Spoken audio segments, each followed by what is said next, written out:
Hello guys, welcome back to the channel. ಎಲ್ಲರಿಗೂ learn English with ಶಿವಾನು ಚಾನಲ್ಗೆ ಮತ್ತೊಮ್ಮೆ ಸ್ವಾಗತ. ಸೊ ಅದರ ಜೊತೆಗೆ ನಿಮಗೆ ನಾನು ಇವತ್ತು Louis Pasteur conquer of the disease ಈ ಒಂದು ಲೆಸನ್ನ ಮೂರನೇ ಭಾಗಕ್ಕೆ ಥರ್ಡ್ ಪಾರ್ಟ್ಗೆ ನಿಮ್ಮನ್ನು ವೆಲ್ಕಮ್ ಮಾಡ್ಕೊತೀನಿ. So in the last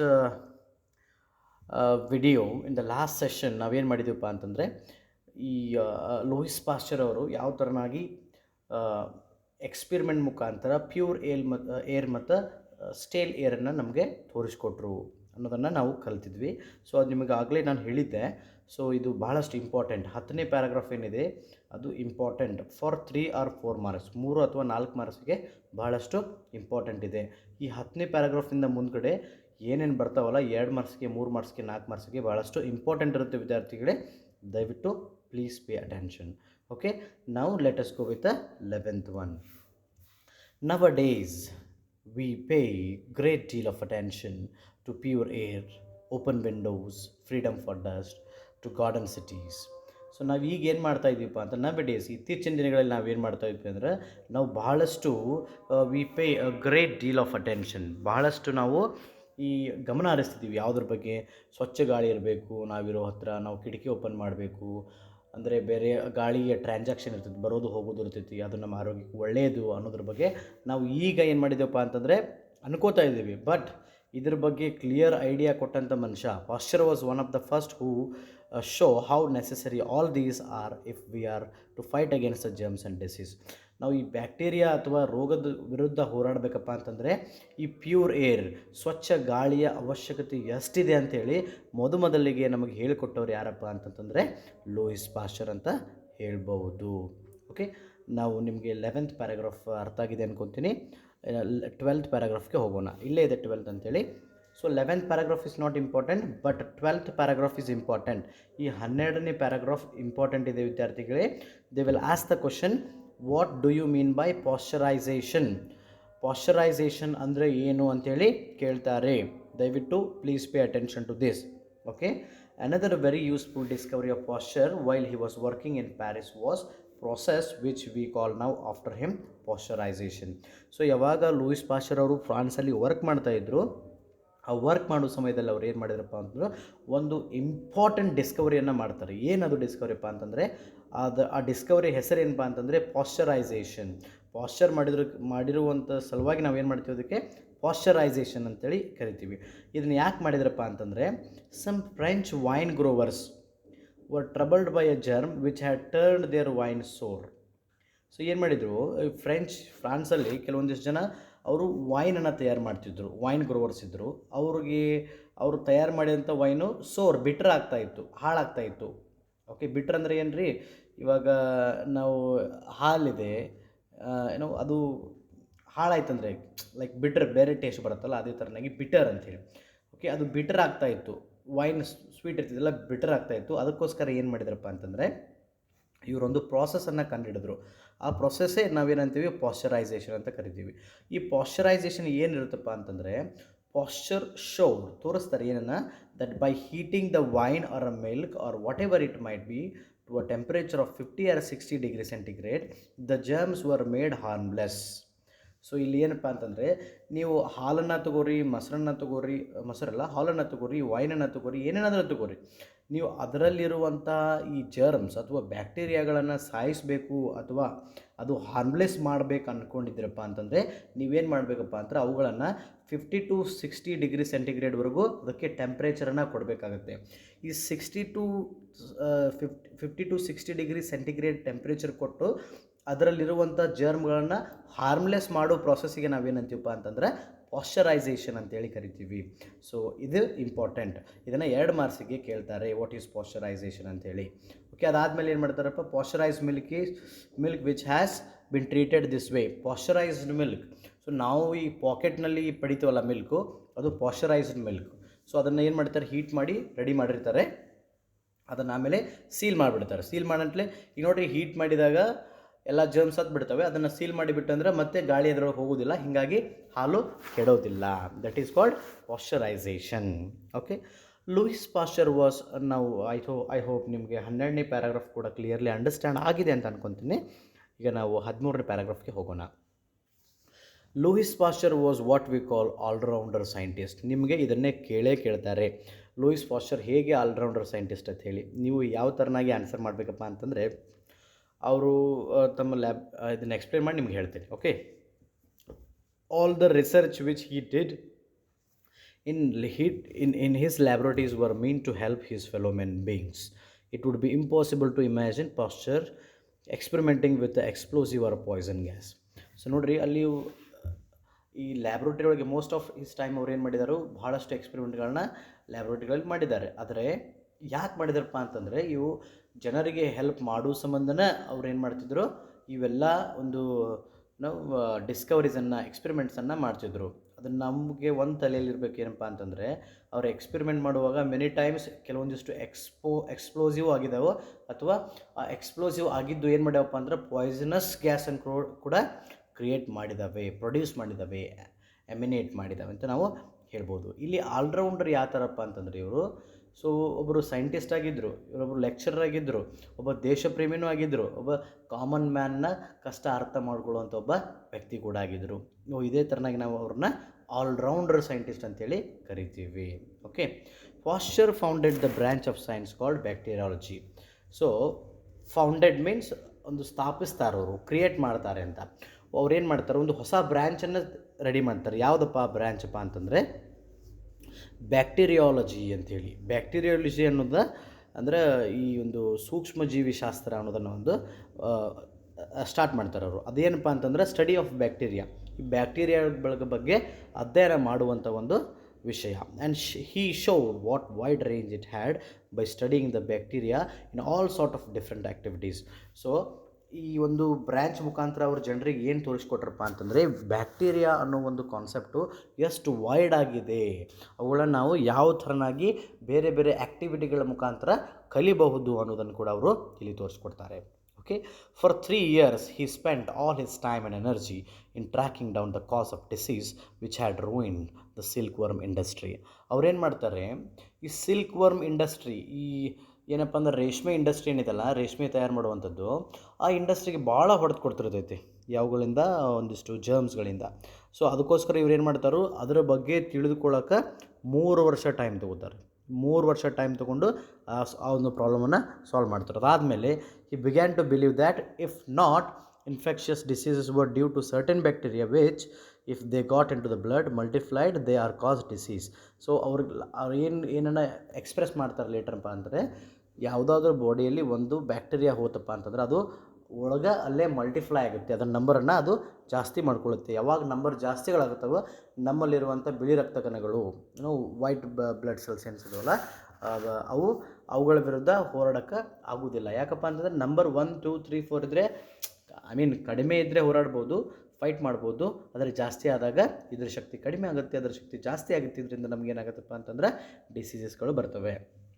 okay, so let's go to the 15th paragraph. I hope ನೀವು 14ನೇ ಪ್ಯಾರಾಗ್ರಾಫ್ ಕ್ಲಿಯರ್ಲಿ ಅರ್ಥ ಆಗಿದೆ ಅನ್ಕೊತೀನಿ.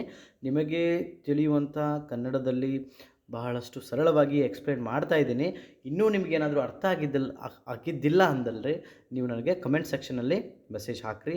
Sir, this is I'd not understand, that I am gonna express you or explain you once again. Okay, many other men were working and experimenting against those bacteria which were the enemies of man and which were invisible but present everywhere and always ready to attack. So ಇಲ್ಲಿ only Louis Pasteur ಮಾತ್ರ ಬ್ಯಾಕ್ಟೀರಿಯಾಗಳ ಬಗ್ಗೆ ಅಧ್ಯಯನ ಮಾಡ್ತಾ ಇದ್ದಿಲ್ಲ, ಭಾಳಷ್ಟು ಸೈಂಟಿಸ್ಟ್ಗಳು ಕೂಡ ಅದ್ರ ಬಗ್ಗೆ ಅಧ್ಯಯನ ಮಾಡ್ತಾಯಿದ್ರು. ಓಕೆ, ಯಾಕಪ್ಪ ಅಂತಂದ್ರೆ ಅವು ಎಲ್ಲರಿಗೂ ಎನಿಮಿ. ಯಾಕಂದರೆ ಇವು ಕಣ್ಣಿಗೂ ಕಾಣೋದಿಲ್ಲ, ಬಟ್ ನಮ್ಮ ಮೇಲೆ ಅಟ್ಯಾಕು ಮಾಡ್ತಾವೆ. ಸೊ ಹಿಂಗೆ ಆದ ಕಾರಣ ಕೆಲವೊಂದಿಷ್ಟು ಸೈಂಟಿಸ್ಟ್ಗಳು ಇದಕ್ಕೊಂದು ಎಂಡ್ ತೊಗೊಂಬರ್ಬೇಕಂತೇಳಿ ಇದ್ರ ಮೇಲೆ ವರ್ಕ್ ಮಾಡ್ತಾಯಿದ್ರು. ಡಿಫ್ರೆಂಟ್ ಡಿಸೀಸಸ್ ಇದ್ದಾವೆ. ಆ ಡಿಫ್ರೆಂಟ್ ಡಿಸೀಸಿಗೆ ಡಿಫ್ರೆಂಟ್ ಥರನಾಗಿ ವ್ಯಾಕ್ಸಿನೇಷನ್ ಅದು ಮಾಡಬೇಕಾಗುತ್ತೆ. ಸೊ ಇವರು ಫೈನಲಾಗಿ ಒಂದನ್ನು ಕಂಡುಹಿಡಿತಾರೆ, ಅದಕ್ಕೆ ನಾವು ಇನೋಕ್ಯುಲೇಷನ್ ಅಂತ ಕರಿತೀವಿ. ನಿಮ್ಗೆ ಹೇಳ್ತೀನಿ ಇವಾಗ. Okay, doctor Jenner in England had already discovered vaccination for small fox. ಈ ಸ್ಮಾಲ್ ಫಾಕ್ಸ್ ಅಂತ ಏನು ಒಂದು ಡಿಸೀಸ್ ಇದೆ, ಈ ಡಿಸೀಸಿಗೆ ಎಡ್ವರ್ಡ್ ಜನ್ನರ್ ಅನ್ನೋರೊಬ್ಬ ವ್ಯಕ್ತಿ ಏನು ಮಾಡ್ತಾರಪ್ಪ ಅಂತಂದರೆ ಒಂದು ವ್ಯಾಕ್ಸಿನೇಷನನ್ನು ಕಂಡುಹಿಡಿತಾರೆ. That is only for small ಫಾಕ್ಸಿಗೆ ಮಾತ್ರ ಅವ್ರು ಕಂಡುಹಿಡಿತಾರೆ. But inoculation against other disease had not yet started. ಅಂದರೆ ಇನೋಕ್ಯುಲೇಷನಪ್ಪ ಅಂದರೆ ವ್ಯಾಕ್ಸಿನೇಷನ್ ಅಥವಾ ಇಂಜೆಕ್ಷನ್ ಅಂತೇಳಿ ಕರಿಬೋದು. ಆದರೆ ಬೇರೆ ರೋಗಗಳ ವಿರುದ್ಧ ಸ್ಟಾರ್ಟ್ ಆಗಿದ್ದಿಲ್ಲ, ಅವರು ಕಂಡುಹಿಡಿದಿದ್ದಿಲ್ಲ, ಅವರು ಮಾಡಿದ್ದಿಲ್ಲ. ಅವ್ರು ಮಾಡಿದ್ದೇನಪ್ಪ ಅಂತಂದರೆ ಓನ್ಲಿ ಸ್ಮಾಲ್ ಫಾಕ್ಸ್ಗೆ ಮಾಡಿದ್ರು ಅಂತ. Okay, I hope you understood this. Let us go to the 16th paragraph. ಇಲ್ಲಿ ಏನಾಗುತ್ತೆ ನೋಡೋಣ. So this is very important guys. ಈ ಅವ್ರಿಗೆ ಫಸ್ಟ್ ಏನು ಗೊತ್ತಾಗುತ್ತೆ, ಈ 16th ಪ್ಯಾರಾಗ್ರಾಫನ್ನು ಅರ್ಥ ಮಾಡ್ಕೊಳ್ಳಿ, ಮುಂದಿಂದೆಲ್ಲ ನಿಮಗೆ ಈಸಿಯಾಗಿ ಅರ್ಥ ಆಗುತ್ತೆ. Okay, so Pasteur was trying to discover a cure for the terrible disease called anthrax. So ನೀವು ಅಲ್ಲಿ ಸ್ಮಾಲ್ ಫಾಕ್ಸನ್ನು ಎಡ್ವರ್ಡ್ ಜೆನ್ನರ್ ಅವರು ಇಂಗ್ಲೆಂಡಲ್ಲಿ ಕಂಡುಹಿಡಿದ್ರು ಅಂತ ಗೊತ್ತಾಯಿತು. ಸೊ ಇಲ್ಲಿ ಫ್ರಾನ್ಸಲ್ಲಿ ಪಾಶ್ಚರ್ ಏನು ಮಾಡ್ತಾಯಿದ್ರಪ್ಪ ಅಂತಂದ್ರೆ, ಇವರು ಏನು ಡಿಸ್ಕವರ್ ಮಾಡ್ತಿದ್ರು ಅಂದರೆ ಕ್ಯೂರ್ ಅವ್ರ ವ್ಯಾಕ್ಸಿನೇಷನನ್ನು ಯಾವ ರೋಗಕ್ಕೆ ಡಿಸ್ಕವರ್ ಮಾಡ್ತಿದ್ರಪ್ಪ ಅಂತಂದರೆ ಆ್ಯಂಥ್ರಾಕ್ಸ್ ಅನ್ನೋ ಒಂದು ರೋಗಕ್ಕೆ ಇವರು ಡಿಸ್ಕವರ್ ಮಾಡ್ತಾಯಿದ್ರು. Which men sometimes get from infected shaving brushes. ಈ ಶೇವಿಂಗ್ ಬ್ರಷ್ ಇರ್ತಾವಲ್ಲ, ಅವುಗಳಿಂದ ಏನಾಗ್ತಿತ್ತು, ಈ ಒಂದು ರೋಗ ಹರಡ್ತಾ ಇತ್ತು ಮನುಷ್ಯರಿಗೆ. And which was attacking cows and sheep in France and killing them off very quickly.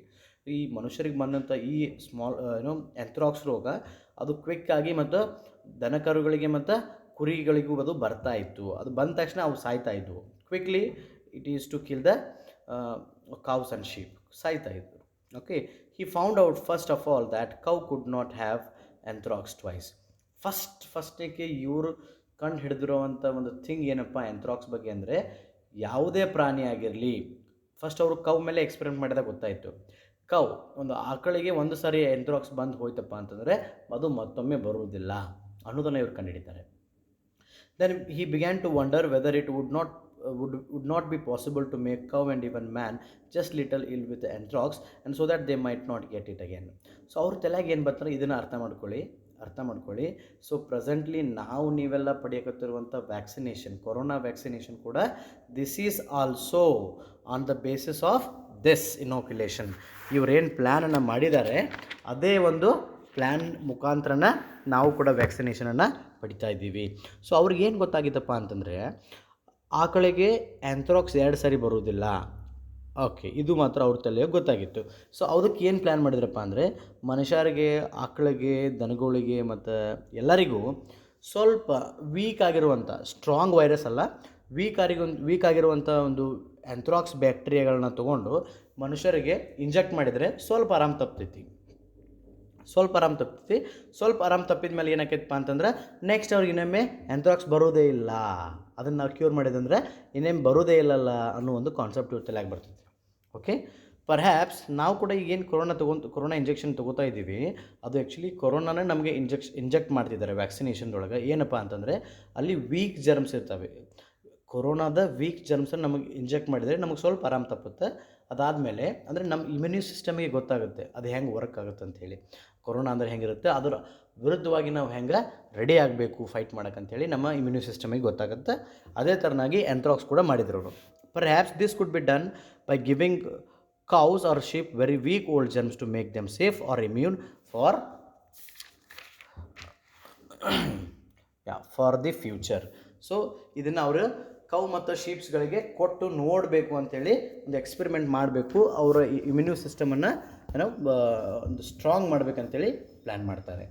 Okay, one can imagine how dangerous this idea of giving people germs must have same those days. So ಇದು ಎಷ್ಟು dangerous ಅನ್ನೋದನ್ನು ನಾವು ವಿಚಾರ ಮಾಡಬೇಕಾಗುತ್ತೆ. So ನಾವು weak germ ಕೊಟ್ಟರು ಕೆಲವೊಮ್ಮೆ death ಆಗುವಂಥ ಚಾನ್ಸಸ್ ಕೂಡ ಇರ್ತದೆ ಅಂಥೇಳಿ. ಯಾಕಂದರೆ ಈಗಿನ ಟೆಕ್ನಾಲಜಿ ಬೇರೆ, ಅವಾಗ ಮೊದಲಿಗೆ ಅವರು ಅದನ್ನು ಪ್ಲ್ಯಾನ್ ಮಾಡ್ತಾಯಿದ್ರು, ಟ್ರೈ ಮಾಡ್ತಾಯಿದ್ರು. ಸೊ ಎಲ್ಲರಿಗೂ ಭಯ ಇತ್ತು ಇದ್ರ ಬಗ್ಗೆ. ಓಕೆ, ನಾವು ಕೂಡ ಅದನ್ನು ಊಹಿಸ್ಕೋಬೋದು ಎಷ್ಟು ಡೇಂಜರಸ್ ಇತ್ತು ಅಂತೇಳಿ. Many scientist were angry about it but they agree to allow Pasteur to prove it by public experiment. So ಬಹಳಷ್ಟು ಏನು ಸೈಂಟಿಸ್ಟ್ ಇದ್ದರು, ವಿಜ್ಞಾನಿಗಳಿದ್ದರು, ಇದ್ರ ಬಗ್ಗೆ ಅವ್ರು ಏನು ಮಾಡಿದರು, ಆಕ್ರೋಶವನ್ನು ವ್ಯಕ್ತಪಡಿಸ್ತಾರೆ. ಅವರು ಸಿಟ್ಟಿಗೆ ಹೇಳ್ತಾರೆ ಇದ್ರ ಬಗ್ಗೆ. ಓಕೆ, ಹೆಂಗೆ ವಿಚಾರ ಮಾಡ್ತೀರಿ ನೀವು, ರೋಗವನ್ನು ನೀವೇ ಕೊಡ್ತಾ ಇದ್ದೀರಪ್ಪ ಅಂತಂದ್ರೆ ಹೆಂಗೆ, ಅದು ತ್ರಾಸ ಮಾಡ್ತೈತಂದಿರು. ಆದರೆ ನೀವು ಏನು ಇದನ್ನು ಎಕ್ಸ್ಪೆರಿಮೆಂಟ್ ಮಾಡ್ಬೇಕಂತಿರಲ್ಲ, ಪಬ್ಲಿಕ್ಕಾಗಿ ಮಾಡಿ ತೋರಿಸ್ರಿ ನಮಗಂತೇಳಿ ಹೇಳ್ತಾರೆ. ಓಕೆ, ನೆಕ್ಸ್ಟ್ ವಿದ್ಯಾರ್ಥಿಗಳೇ ದಯವಿಟ್ಟು ಕೇಳಿಸ್ಕೊಳ್ಳಿ. ಈ ಒಂದು 17th ಪ್ಯಾರಾಗ್ರಾಫ್ ಬಹಳಷ್ಟು ಇಂಪಾರ್ಟೆಂಟ್ ಇದೆ. ಫಾರ್ 3 or 4 ಮಾರ್ಕ್ಸ್, 3 ಅಥವಾ 4 ಮಾರ್ಕ್ಸಿಗೆ ಇದು ಬಹಳಷ್ಟು ಇಂಪಾರ್ಟೆಂಟ್ ಇದೆ. ಇದನ್ನು ಕೇಳೇ ಕೇಳ್ತಾರೆ. ದಯವಿಟ್ಟು ಇದನ್ನು ಏನೋ ಜಸ್ಟ್ ರಿಮೆಂಬರ್ ಮಾಡ್ಕೊಳ್ಳಿ, ನೆನಪಿಟ್ಕೊಂಬಿಡಿ. ಓಕೆ, ಇದರ ಬಗ್ಗೆ ನೀವು ಒಂದು ನಿಮ್ಮದೇ ಆದಂಥ ಶಾರ್ಟ್ ನೋಟ್ ಮಾಡಿಕೊಂಡ್ರು ಏನು ತಪ್ಪಿಲ್ಲ. Okay, so Pasteur collected some sheep, goats and cows. ಈಗ ಅಲ್ಲೇನು ಮಾಡಿದ್ರು, ಪಾಶ್ಚರ್ ಏನು ಮಾಡಿದ್ರಪ್ಪ ಅಂತಂದರೆ ಫಸ್ಟ್ ಕೆಲವೊಂದಿಷ್ಟು ಶೀಪ್ಗಳು, ಕುರಿಗಳನ್ನು, ಆಡು, ಮೇಕೆ ಮತ್ತು ಆಕಳುಗಳನ್ನ ತೊಗೊಂಡ್ರು. ಅವುಗಳನ್ನ ತೊಗೊಂಡು ಏನು ಮಾಡಿದ್ರು, 2 ಲಾಟ್ ಮಾಡಿದರು, ಅಂದರೆ 2 ಗ್ರೂಪ್ಗಳನ್ನಾಗಿ ಮಾಡಿದರು. To one lot gave injection of his weak anthrax germs and other left alone. So ಅಲ್ಲಿ 2 ಗ್ರೂಪ್ ಏನು ಮಾಡಿದರು, ಒಂದು ಗ್ರೂಪಿಗೆ ವೀಕ್ ಜರ್ಮ್ಸನ್ನು ಕೊಟ್ಟರು, ಇನ್ನೊಂದಕ್ಕೆ ಕೊಡಲಿಲ್ಲ. Okay, then on a certain day all the animals were injected with the most deadly anthrax germs that could be produced. ಆಮೇಲೆ ಕೆಲವೊಂದಿಷ್ಟು ದಿನ ಬಿಟ್ಟು ಏನು ಮಾಡಿದರು, ಮೊದಲು ವೀಕ್ ಜರ್ಮ್ಸ್ ಕೊಟ್ಟಂಥ ಒಂದು ಗ್ರೂಪಿಗೆ ಮತ್ತು ಕೊಡದೇ ಇರದಂಥ ಇನ್ನೊಂದು ಗ್ರೂಪಿಗೆ ಏನು ಮಾಡಿದರು, ವೆರಿ ಸ್ಟ್ರಾಂಗ್ ಆ್ಯಂಡ್ ಡೇಂಜರಸ್ ಇರುವಂಥ ಆ್ಯಂಥ್ರಾಕ್ಸನ್ನು ಕೊಡ್ತಾರೆ. Okay, on the 3rd day after experiment, ಅಂದರೆ ಅದು ಎಕ್ಸ್ಪೆರಿಮೆಂಟ್ ಮುಗಿದು ಮತ್ತು 3 ದಿವಸ ಬಿಟ್ಟರು. 3 ದಿವಸ ಆದಮೇಲೆ ಎಲ್ಲರೂ ಎಲ್ಲಿ ಈ ಒಂದು ಎಕ್ಸ್ಪೆರಿಮೆಂಟ್ ನಡೀತಾ ಇದ್ರು, ಈವನ್ ಜನನೂ ಬಂದಲ್ಲಿ ನಿಂತಿದ್ರು ನೋಡೋಕೆ ಏನಾಗಿತ್ತು ಅಂತೇಳಿ.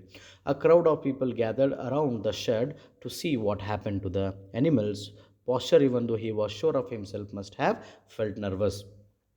ಏನಾಗಿತ್ತಪ್ಪ ಅಂತಂದರೆ ಎಲ್ಲ ಜನರು ಆ ಶೆಡ್ ಹತ್ರ ಬಂದು ನಿಂತಿದ್ದರು, ಏನಾಗೈತಿ ಎಕ್ಸ್ಪೆರಿಮೆಂಟನ್ನು ನೋಡಬೇಕಂತೇಳಿ, ಆ ದನ ಕರುಗಳಿಗೆ ಏನಾಗೈತೆ ಅಂಥೇಳಿ. ಮತ್ತು ಅದ್ರ ಜೊತೆಗೆ ಈವನ್ ಪಾಶ್ಚರ್ ಕೂಡ ನರ್ವಸ್ ಆಗಿದ್ದರು, ಯಾಕಂದರೆ ಅದು ಅವರ ಫಸ್ಟ್ ಎಕ್ಸ್ಪೆರಿಮೆಂಟ್ ಆಗಿತ್ತು ಈ ಒಂದು ಆ್ಯಂಥ್ರಾಕ್ಸ್ ಇದ್ರ ಮೇಲೆ. ಓಕೆ, ನಾವು all the 2 dozen animals that had first been protected by the weak germs were perfectly well. ಮೊದಲಿಗೆ ಅವ್ರು ಏನು ವ್ಯಾಕ್ಸಿನೇಷನ್ ಕೊಟ್ಟಿದ್ರಲ್ಲ, ಆಲ್ ಜರ್ಮ್ಸ್ ಏನೋ ವೀಕ್ ಜರ್ಮ್ಸನ್ನು ಕೊಟ್ಟಿದ್ರಲ್ಲ ಫಸ್ಟ್ ಲಾಟಿಗೆ, ಆ ಒಂದು ಎನಿಮಲ್ಸ್ಗೆ, ಆ ಒಂದು ಪ್ರಾಣಿಗಳಿಗೆ ಯಾವುದೇ ಥರನಾದಂಥ ಹರ್ಟ್ ಆಗಿದ್ದಿಲ್ಲ, ನೋವಾಗಿದ್ದಿಲ್ಲ, ಅಂದರೆ ಆರಾಮ್ ತಪ್ಪಿದ್ದಿಲ್ಲ. The deadly injected had done no harm to them. ಅವ್ರಿಗೆ ಯಾವುದೇ ಥರನಾದ, ಆ ಎನಿಮಲ್ಗಳಿಗೆ ಯಾವುದೇ ಥರನಾದ ತೊಂದರೆ ಆಗಿದ್ದಿಲ್ಲ ಡೆಡ್ಲಿ ಆ್ಯಂಥ್ರಾಕ್ಸ್ ಜರ್ಮ್ಸಿಂದ. Of other 2 dozen animals 22 were dead and 2 were dying. ಅದರೊಳಗೆ ಮತ್ತು ಇನ್ನೊಂದು 2 ಗ್ರೂಪ್ ಇದ್ದು, ಒಂದು ಗ್ರೂಪಿಗೆ ಇಂಜೆಕ್ಷನ್ ಕೊಟ್ಟಿದ್ದಿಲ್ಲ, ಆಮೇಲೆ ಕೊಟ್ಟರು. ಸೊ ಆ ಡೆಡ್ಲಿ ವೈರಸನ್ನು ಕೊಟ್ಟಿದ್ದಕ್ಕೆ 22 ಸತ್ತಿದ್ದು, 2 ಸಾಯು ಸ್ಟೇಜ್ನಾಗಿದ್ದು.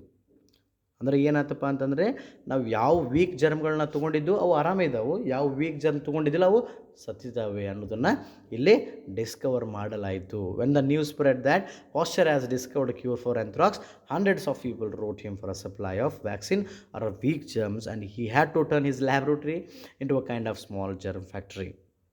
ಏನಾಯ್ತಪ್ಪ ಅಂತಂದರೆ, ಜನ ಯಾವಾಗ ಲೂಯಿಸ್ ಪಾಶ್ಚರ್ ಅವರು ಆ್ಯಂಥ್ರಾಕ್ಸ್ ರೋಗಕ್ಕೆ ಇದೊಂದು ವ್ಯಾಕ್ಸಿನೇಷನ್ ಕಂಡು ಹಿಡಿದ್ರು ಅಂಥೇಳಿ ಗೊತ್ತಾಯಿತು, ಇದು ವರ್ಲ್ಡ್ ವೈಡ್ ನ್ಯೂಸ್ ಆಗಿಬಿಡ್ತು. ಕಂಡು ಹಿಡಿದ್ರು ಅಂತ ಭಾಳಷ್ಟು ಜನ ಏನು ಮಾಡಕತ್ತರು, ಅವರಿಗೆ ಲೆಟ್ರ್ ಬರಿತಾ ಇದ್ದರು, ಏನಂತೇಳಿ, ನಮಗೂ ವ್ಯಾಕ್ಸಿನ್ ಕಳಿಸ್ರಿ. ವ್ಯಾಕ್ಸಿನ್ ಅಂದರೆ ಏನು, ಅದೇ ವೀಕ್ ಜರ್ಮ್ಸನ್ನು ನಮಗೂ ಕಳಿಸ್ರಿ. ಸೊ ಎಂಥ ಪರಿಸ್ಥಿತಿ ಉಂಟಾಗಿತ್ತಪ್ಪ ಅಂತಂದರೆ, ಲೂಯಿಸ್ ಪಾಶ್ಚರ್ ಅವ್ರ ಲ್ಯಾಬ್ರೇಟ್ರಿಯನ್ನು ಒಂದು ಜರ್ಮ್ ಫ್ಯಾಕ್ಟ್ರಿಯಾಗೇ ಮಾಡಬೇಕಾಗಿತ್ತು. ಆ ಥರನಾದಂಥ ಒಂದು ಸಿಚುವೇಶನ್ ಕ್ರಿಯೇಟ್ ಆಗಿಬಿಟ್ಟಿತ್ತು. ಓಕೆ, ಐ ಹೋಪ್ ನಿಮಗೆ ಈ 17th ಪ್ಯಾರಾಗ್ರಾಫ್ ಕ್ಲಿಯರ್ಲಿ ಅರ್ಥ ಆಗಿದೆ ಅಂತ ಅನ್ಕೊತೀನಿ ವಿದ್ಯಾರ್ಥಿಗಳೇ. This is very important, keep in the mind. Okay, will go to the next. Pasteur received many honours from the French government. In 1881 he came to a big medical congress in London. So Pasteur France government ಏನು ಮಾಡ್ತು, French government ಏನು ಮಾಡ್ತು, ಇವರು ಒಂದು ಈ ಅಭೂತಪೂರ್ವವಾದಂಥ ಒಂದು ಸಾಧನೆಗೆ ಭಾಳಷ್ಟು ಗೌರವವನ್ನು ನೀಡ್ತು. ಅದೇ ಥರನಾಗಿ 1881 ಏನು ಮಾಡ್ತಾರೆ, ಇವರನ್ನು ಲಂಡನ್ನಿಗೆ ಕರೀತಾರೆ, ಇಂಗ್ಲೆಂಡಿಗೆ ಕರೆದು ಏನು ಮಾಡ್ತಾರಪ್ಪ ಅಂತ ಒಂದು ಮೆಡಿಕಲ್ ಕಾಂಗ್ರೆಸ್ ಇರುತ್ತೆ. ಕಾಂಗ್ರೆಸ್ ಅಂದರೆ ಏನಪ್ಪ, ಇಲ್ಲೇ ಒಂದು ಸೆಮಿನಾರ್ ಅನ್ಬೋದು, ಇಲ್ಲ ಒಂದು ಕಾನ್ಫರೆನ್ಸ್ ಅನ್ಬೋದು, ಇಲ್ಲ ಒಂದು ಮೀಟಿಂಗ್ ಅನ್ಬೋದು, ಇಲ್ಲ ಕನ್ವೆನ್ಷನ್ ಅನ್ಬೋದು. ಇಲ್ಲಿ ಅವರು ಮಾತನಾಡೋಕ್ಕೆ ಇವ್ರನ್ನ ಕರೆದಿರ್ತಾರೆ. ಅವಾಗ ಏನಾಗುತ್ತಪ್ಪ ಅಂತಂದರೆ, when he walk down the hall, ಯಾವಾಗ ಅವ್ರು ಹಾಲಿಗೆ ಬರ್ತಾಯಿದ್ರು, there was a storm of applause. Like ಒಂದು ಸ್ಟ್ರಾಮ್, ಒಂದು ಬಿರುಗಾಳಿ ಬಿಟ್ಟಂಗೆ ಎಲ್ಲರೂ ಚಪ್ಪಾಳೆ ಹೊಡಿತಾಯಿದ್ರು. ಅಷ್ಟು ಚಪ್ಪಾಳೆ ಅವ್ರು ಯಾವತ್ತೂ ಕೇಳಿದ್ದಿಲ್ಲ. He looked around thinking that the cheers must be for some royal person. For Pasteur could hardly believe that the applause was meant for him. So ಅವು ಯಾವಾಗ ಆ ರೀತಿಯಾಗಿ ಎಲ್ಲರೂ ಚಪ್ಪಾಳೆ ಹೊಡಿತಾ ಇದ್ರು, ಏನು ಇವ್ರಿಗೇನು ಅನ್ನಿಸ್ತು, ಯಾರೋ ಒಬ್ಬ ರಾಯಲ್ ಪರ್ಸನ್ ಇರಬೇಕು, ಅವ್ರಿಗೋಸ್ಕರ ಹೊಡಿತಾರೋ ಅಂತೇಳಿ. ಆಮೇಲೆ ಯಾವಾಗ ತಿರುಗಿ ನೋಡ್ತಾರೆ, ಯಾರೂ ಇದ್ದಿಲ್ಲ, ಇವ್ರು ಮಾತ್ರ ಇದ್ದಾರೆ ಅಂತೇಳಿ ಅವಾಗ ಗೊತ್ತಾಗುತ್ತೆ, ಅವ್ರಿಗೆ ಬಿಲೀವ್ ಮಾಡೋಕ್ಕೂ ಸಾಧ್ಯ ಆಗಿದ್ದಿಲ್ಲ, ಇಷ್ಟು ಜನ ಅವ್ರಿಗೆ ರೆಸ್ಪೆಕ್ಟ್ ಕೊಡ್ತಾ ಇದ್ದಾರೆ, ಅವರನ್ನು ಕ್ಲ್ಯಾಪ್ ಮುಖಾಂತರ ಇನ್ವೈಟ್ ಮಾಡ್ಕೋತಿದ್ದಾರೆ ಸಮಿಟ್ಗೆ ಅಂಥೇಳಿ. ಓಕೆ, ಸೊ ನೀವು ಇದನ್ನು ಅರ್ಥ ಮಾಡ್ಕೋಬೋದು. ಫ್ರಾನ್ಸಿಂದ ಇಂಗ್ಲೆಂಡಿಗೆ ಹೋಗಿ ಇಷ್ಟು ಅಪ್ಲಾಸನ್ನು ಪಡೆಯೋದು, ಇಷ್ಟು ಗೌರವವನ್ನು ಪಡೆಯೋದು, ಇಟ್ ಈಸ್ ನಾಟ್ ಈಸಿ. ಯಾಕೆ ಇದೆಲ್ಲ ಅವ್ರಿಗೆ ಸಿಕ್ತು ಯಾಕಪ್ಪ ಅಂತಂದರೆ ಅವರು he had devoted his life for bacteria and germs. ಅವರು ಆಲ್ಮೋಸ್ಟ್ ಹಿಸ್ ಲೈಫನ್ನು ಸ್ಟಡಿ ಆಫ್ ಬ್ಯಾಕ್ಟೀರಿಯಾಗೆ ಕೊಟ್ಟಿದ್ದಾರೆ. ಮತ್ತು ಜನರಿಗೆ ಅವರ ಎಕ್ಸ್ಪೆರಿಮೆಂಟ್ ಮುಖಾಂತರ ಭಾಳ ಹೆಲ್ಪ್ ಮಾಡಿದ್ದಾರೆ, ದೇಶಕ್ಕೆ ಕೂಡ ಭಾಳ ಹೆಲ್ಪ್ ಮಾಡಿದ್ರಿಂದ ಅವ್ರೇನಾಗಿದೆ ಈ ಒಂದು ಗೌರವ ಅವರಿಗೆ ಸಂದಿತ್ತು ಅಂತ ಹೇಳ್ಬೋದು. ಓಕೆ, ನಾವು let us go to the 19th paragraph. One of the last experiment was in connection with a terrible disease which attacks a person who is bitten by a dog with a rabies, a mad dog we can call it. So ಇವ್ರದ್ದು last experiment ಯಾವುದಾಗಿತ್ತಪ್ಪ ಅಂತಂದರೆ ಅದೊಂದು disease. ಯಾವ ಡಿಸೀಸಪ್ಪ ಅಂತಂದರೆ ಯಾವುದಾದ್ರೂ ಒಬ್ಬ ವ್ಯಕ್ತಿಗೆ rabies ಬಂದಿರುವಂಥ ಒಂದು ನಾಯಿ, ಅಂದರೆ ನೀವೆಲ್ಲ ಏನು ಕರಿತೀವಿ ಹುಚ್ಚು ನಾಯಿ ಅಂತ ಏನು ಕರಿತೀವಲ್ಲ, ಮ್ಯಾಡ್ ಡಾಗ್, ಅದು ಏನಾದರೂ ಬೈಟ್ ಮಾಡ್ತಪ್ಪ ಅಂತಂದರೆ ಆ ಮನುಷ್ಯಗೂ ಕೂಡ ರ್ಯಾಬಿಸ್ ಬರ್ತಾಯಿತ್ತು. ರ್ಯಾಬಿಸ್ ಬಂದ ಮನುಷ್ಯ ಸಾಯ್ತಾ ಇದ್ದ. ಓಕೆ, ಸೊ ಅದ್ರ ಮೇಲೆ ಇವರೊಂದು ಲಾಸ್ಟ್ ಎಕ್ಸ್ಪೆರಿಮೆಂಟನ್ನು ಮಾಡ್ತಾರೆ. Pasteur had grown very sure about the power of inoculation. ಅವರಿಗೆ ಈ ಇನೋಕ್ಯುಲೇಷನ್ ಬಗ್ಗೆ ಬಹಳಷ್ಟು ಗೊತ್ತಾಗ್ಬಿಟ್ಟಿತ್ತು, ಭಾಳ ಅದನ್ನು ಅವರು ಡೀಪಾಗಿ ಅರ್ಥ ಮಾಡ್ಕೊಬಿಟ್ಟಿದ್ದು. ಇನೋಕ್ಯುಲೇಷನ್ ಅಂದರೆ ಏನು ರೀ, ಅದು ವೀಕ್ ಜರ್ಮನ್ನು ಕೊಡೋದು. ವೀಕ್ ಜರ್ಮ್ ಕೊಟ್ವಿ ಅಂತಂದರೆ ಬೇಕಾದಂಥ ಸ್ಟ್ರಾಂಗ್ ಇದ್ರೂ ಅದು ಅವ್ರ ಮೇಲೆ ಅಫೆಕ್ಟ್ ಮಾಡೋದಿಲ್ಲ ಅಂಥೇಳಿ. Okay, vaccination. And he decided to try out the same idea in case of rabies. So ರ್ಯಾಬಿಸ್ಗೂ ಕೂಡ ಅದನ್ನು ಮಾಡಬೇಕಂತೇಳಿ ಇವರು ಫಿಕ್ಸ್ ಆದರು. ಯಾವುದು? Inoculation, giving the weak germs ಅಂತೇಳಿ. At the time nearly everyone died who was bitten by a disease dog. ಎಂಥ ಸಮಯ ಇತ್ತಪ್ಪ ಅಂತಂದ್ರೆ ಯಾವ ಹುಚ್ಚು ನಾಯಿ ಕಡಿತಿತ್ತಲ್ಲ ಆ ವ್ಯಕ್ತಿ ಸಾಯ್ತಾ ಇದ್ದ. ಅಂಥ ಒಂದು ಸಮಯದಲ್ಲಿ ಏನಾಯ್ತಪ್ಪ ಅಂತಂದರೆ ಯಾವಾಗ ಇನ್ ದ ಇಯರ್ ಆಫ್ 1885, 1885ರಲ್ಲಿ Pasteur made his first experiment on a young Alsatian boy. Alsatian ಅಂದರೆ it's a place, from that place that boy came in Paris covered with the bites from the mad dog. ನಾಯಿಗಳು ಕಡಿದ್ಬಿಟ್ಟಿತ್ತು, ಹೀಗಾಗಿ ಅಲ್ಲೆಲ್ಲ ಮುಚ್ಕೊಂಡು ಬಂದಿದ್ದವ. The boy's mother told Pasteur, very important guys, very important. ಇದನ್ನು RCಗೆ ಕೇಳ್ತಾರೆ ಈ ಒಂದು ಸ್ಟೇಟ್ಮೆಂಟ್. ಆ ಮದರ್ ಹೇಳಿರೋವಂಥ ಒಂದು ಸ್ಟೇಟ್ಮೆಂಟನ್ನು RCಗೆ ಕೇಳ್ತಾರೆ, RCಲಿ ಕೇಳ್ತಾರೆ. ಓಕೆ, ಸೊ ಈ ಲೆಸನಲ್ಲಿ ಇಂಪಾರ್ಟೆಂಟ್ RC ಇದು. Okay, the boy's mother told ಪಾಶ್ಚರಿಗೆ ಅಲ್ಸಾಟಿಯನ್ ಬಾಯ್ನ ಮದರ್ ಏನು ಹೇಳ್ತಾರೆ ಅಂತಂದರೆ, if you can cure animals you can cure my son. ನೀವು ಪ್ರಾಣಿಗಳನ್ನು ಬದುಕಿಸಲ್ಲಿ ಸಕ್ಸೀಡ್ ಆಗಿದ್ದೀರಂದರೆ ನೀವು ನನ್ನ ಮಗನ ಕೂಡ ಬದುಕಿಸ್ತೀರಿ ಅಂಥೇಳಿ ಹೇಳ್ತಾರೆ. ಈ ಒಂದು ಡೈಲಾಗ್ ವೆರಿ ಇಂಪಾರ್ಟೆಂಟ್ ಇದೆ. Okay, so Pasteur inoculated him with some weak rabies germs and the boy recovered. Okay, ಅದೇ ಥರನಾಗಿ ಏನು ಮಾಡಿದ ಆ ಒಂದು ಹುಡುಗನಿಗೆ ಪಾಶ್ಚರ್ ಏನು ಮಾಡಿದ್ರಪ್ಪ ಅಂತಂದರೆ ವೀಕ್ ಜರ್ಮ್ಸನ್ನು ಕೊಟ್ಟರು. ವೀಕ್ ಜರ್ಮ್ಸ್ ಕೊಟ್ಟಾಗ ಏನಾಯ್ತಪ್ಪ ಅಂತಂದರೆ ಆ ಹುಡುಗ ಬದುಕೊಂಡ, ಅವ ರಿಕವರಿ ಆದ ಅಂತ ಹೇಳ್ಬೋದು ಇಲ್ಲಿ. ಮತ್ತು ಅವರು ಏನು ಮಾಡಿದ್ರಪ್ಪ ಅಂತಂದರೆ ಇನೋಕ್ಯುಲೇಷನ್ ಮುಖಾಂತರನ ಆ ಹುಡುಗನನ್ನು ಗುಣಪಡಿಸಿದರು. ಓಕೆ ವಿದ್ಯಾರ್ಥಿಗಳೇ, ಮುಂದಿನ 20ನೇ ಪ್ಯಾರಾಗ್ರಾಫ್ನ ಮುಂದಿನ ವಿಡಿಯೋದಲ್ಲಿ ನೋಡೋಣ. ಸೊ ಈ ವಿಡಿಯೋನ ಎಂಡ್ ಮಾಡೋಕ್ಕಿಂತ ಮುಂಚೆ ನಾನು ಇನ್ನೊಂದು ಏನು ಹೇಳ್ತಿದ್ದೀನಪ್ಪ ಅಂದರೆ, ಇನ್ನು ನನ್ನ ಇನ್ನೊಂದು 2-3 ದಿನ ಬಿಟ್ಟು ಅಥವಾ ಸೋನ್ ನಾನು ಏನು ಮಾಡ್ತಿದ್ದೀನಿ ಅಂದರೆ RC ಮೇಲೆ ಒಂದು ವಿಡಿಯೋ ಮಾಡ್ತಿದ್ದೀನಿ. RC ಅಪ್ಪ ಅಂತಂದರೆ ರೆಫರೆನ್ಸ್ ಟು ದ ಕಾಂಟೆಕ್ಸ್ಟ್. ಏನು ನಿಮಗೆ 3 ಮಾರ್ಕ್ಸಿನ ಪ್ರಶ್ನೆ ಇರುತ್ತಲ್ಲ, 3 ಮಾರ್ಕ್ಸಿನ 5 ಪ್ರಶ್ನೆಗಳಿರ್ತವೆ.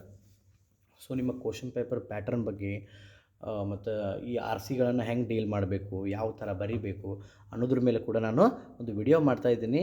ನೀವು ಯಾವಾಗಲೂ ನಮ್ಮ ಚಾನಲ್ ಜೊತೆ ಟಚ್ನಲ್ಲಿರಿ. ಈವನ್ ನಮ್ಮ ಡಿಸ್ಕ್ರಿಪ್ಷನ್ ಬಾಕ್ಸ್ನಲ್ಲಿ, ವಿಡಿಯೋದ ಡಿಸ್ಕ್ರಿಪ್ಷನ್ ಬಾಕ್ಸಲ್ಲಿ ನಾನು ನಮ್ಮ ಫೇಸ್ಬುಕ್ ಪೇಜ್ನ ಮತ್ತು ನಮ್ಮ ವಾಟ್ಸಾಪ್ ಗ್ರೂಪನ್ನ, ಟೆಲಿಗ್ರಾಮ್ ಚಾನಲ್ದು ಮತ್ತು ಇನ್ಸ್ಟಾಗ್ರಾಮ್ ಪೇಜ್ದು ಎಲ್ಲದನ್ನು ನಿಮಗೆ ಲಿಂಕ್ ಕೊಟ್ಟಿದ್ದೀನಿ. ಆ ಲಿಂಕ್ ಕ್ಲಿಕ್ ಮಾಡೋದ್ರ ಮುಖಾಂತರ ನೀವು ನನ್ನ ಜೊತೆ ಕನೆಕ್ಷನ್ನಲ್ಲಿ ಇರ್ಬೋದು. ನೀವು ಕನೆಕ್ಷನಲ್ಲಿದ್ದರೆ ನಾನು ಯಾವುದಾದ್ರೂ ರಿಸೋರ್ಸ್ ಇದ್ದರೆ ನಾನು ನಿಮಗಲ್ಲೇ ಅಪ್ಡೇಟ್ ಮಾಡ್ತಾ ಇರ್ತೀನಿ. ನೀವು ಅದರದೊಂದು ಬೆನಿಫಿಟನ್ನು ತೆಗೆದುಕೊಳ್ಬೋದು. ಸೊ ಇಷ್ಟೆಲ್ಲ ನಾನು ನಿಮಗಾಗಿ ಮಾಡ್ತೀನಿ. ನೀವು ನಮಗಾಗಿ ಏನು ಮಾಡಬೇಕಪ್ಪ ಅಂತಂದರೆ ವಿಡಿಯೋನ ಚೆನ್ನಾಗಿ ನೋಡಬೇಕು, ಎಕ್ಸಾಮ್ನಲ್ಲಿ ಒಳ್ಳೆ ಮಾರ್ಕ್ಸನ್ನು ತೆಗಿಬೇಕು, ಅಷ್ಟೇ ನನಗೆ ಸಾಕು. ಓಕೆ ವಿದ್ಯಾರ್ಥಿಗಳೇ, ನಾವು ಮತ್ತೆ ಮೀಟ್ ಆಗೋಣ. Bye. Okay, have a good day.